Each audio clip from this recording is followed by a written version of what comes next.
I was under quarantine at the nursing home.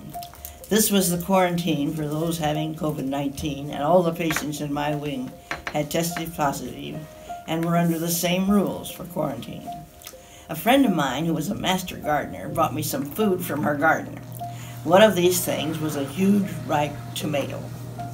I identified it as the old-fashioned beefsteak, but it could have been one of the newer versions.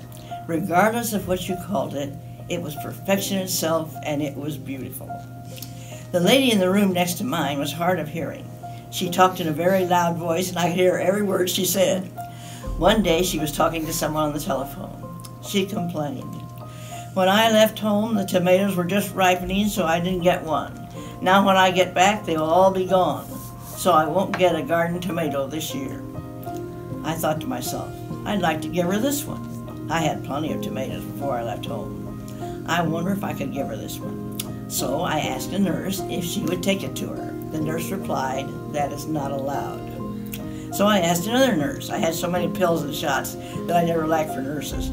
This nurse said, "I have some more things to do, but after I'm done, I'll take it to her." Then she left without taking the tomato. Was it poor memory, or did she not want to risk breaking the rules? I waited a day, and the tomato had lost some of its original sheen, but was still a tempting delicacy. I asked a third nurse, explaining that the poor woman next door had missed her garden tomatoes. This nurse said, "I'm on duty at the desk after lunch. Wait until the trays have been picked up and then deliver it yourself." This I did with great trepidation.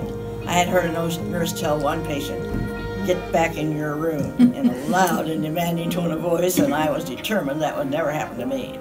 But I got safely in my neighbor's room and gave her the tomato. She could hardly express her gratitude. It was so great. She said, "Sit down and let's have a nice visit." I replied, "I'm not even supposed to be here." Well, that's my story of a ripe tomato.